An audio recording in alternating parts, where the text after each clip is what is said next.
Welcome, everyone. Let's talk Delaware. It's fascinating, right? This tiny state, Delaware, it's at the Wall Street of, well, being a company, I guess. I mean, think about it. Seriously, like two-thirds of those big Fortune 500 companies, their legal home is Delaware. And it's not just the giants. It's over 2 million companies in total. Why?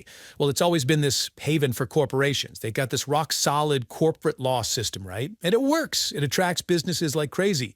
But here's the thing, right? Recently, there's been this kind of rumble, a tension, like how do you keep the business world happy while at the same time making sure investors aren't getting, well, the short end of the stick? And this tension, it's got a lot of attention. Big names, people like Elon Musk, they've been voicing concerns. They're worried about some of the court decisions coming out of Delaware. And I mean, he's not just talking, right? Tesla and SpaceX gone. They've already moved their legal addresses.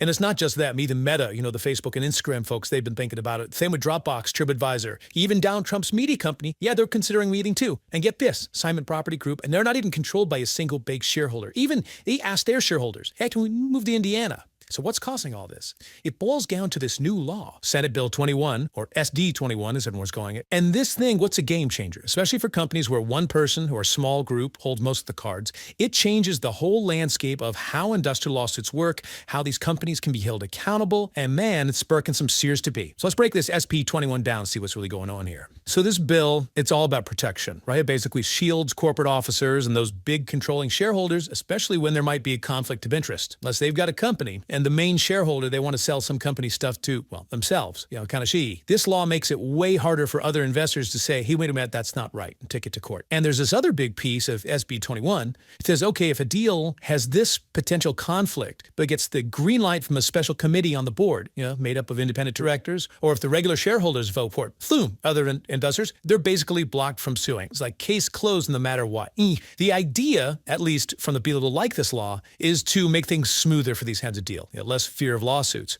But that's not all. SB1 also puts the brakes on what companies have to show in court. Shareholders, they have a harder time getting those internal documents, the emails, memos, whatever, especially when they're sniffing around trying to figure out if the deal was, well, maybe a little dirty. Those who are for the bill say, hey, this stops companies from being buried in paperwork, spending tons of money just to defend themselves. And here's the kicker. This law, it went back in time. Like, it's effective from February 17th. That means anything that happened before that, yeah, it could fall under these new rules, even if those rules didn't exist back then. So why did Delaware do this? Well, one big reason is that they're really worried about losing their top dog status. Remember, all those companies being in Delaware, that brings in a ton of money for the state. They don't want that to dry up. And the folks who support this law, they say, look, this isn't some evil scheme. It's about updating the rules, getting rid of gray areas, and trying to keep things fair, between those running the companies and the people who invest in them. Representative Krista Griffith and Governor Meyer, they both said it's about keeping Delaware's economy strong, keeping those businesses happy, and wanting to stay put. Basically, Delaware already has a great court system for business, and this law just makes it even better, more competitive. But, and this is a big but, not everyone's buying it. There's a whole bunch of people who are really ticked off about SB 21. They're saying this isn't about fairness. It's about protecting the rich guys, the bigwigs, and leaving everyone else out in the cold. They're worried about regular investors, people with pensions, middle-class folks trying to save it. They're saying this law makes it so much tougher to hold those corporate big shots accountable when they screw up. And picture this. There was this billboard truck driving around the Delaware State House with a picture of Elon Musk holding a chainsaw. That's how strongly some people feel about this.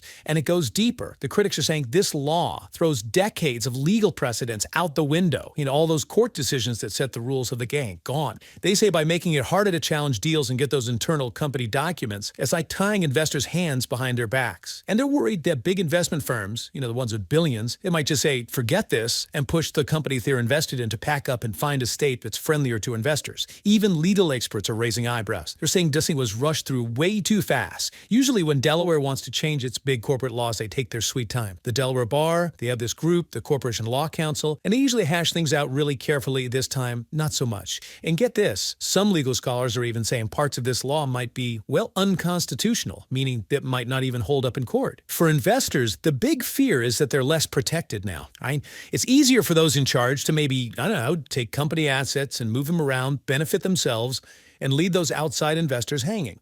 And with all this uproar, it's pretty much guaranteed this law is going to get challenged in court. Investor groups and others, they're not going to let this slide. They're gearing up for a fight. So just to recap, what does SB21 really do? Well, it gives those corporate officers and those controlling shareholders, the ones with all the power, it gives them more protection when things get a little murky, especially if a deal is approved by that special committee or gets the thumbs up from shareholders. It makes lawsuits way harder. It clamps down on what companies have to reveal in court, makes it harder for shareholders to dig around for information. And remember, it went into effect back in February, so even old stuff might be covered. The people who like this law say it's all about keeping Delaware on top, modernizing things, and striking a balance, right? But the critics, they're saying no, this is a bad deal for investors. It tips the scales in favor of the powerful and makes it way harder to hold them accountable. So here's the big question.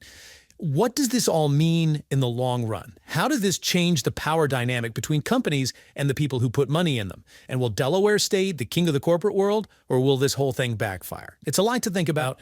Thanks for listening, everyone. If you found this interesting, insightful, anything really, hit that like button and subscribe for more. We'll see you next time.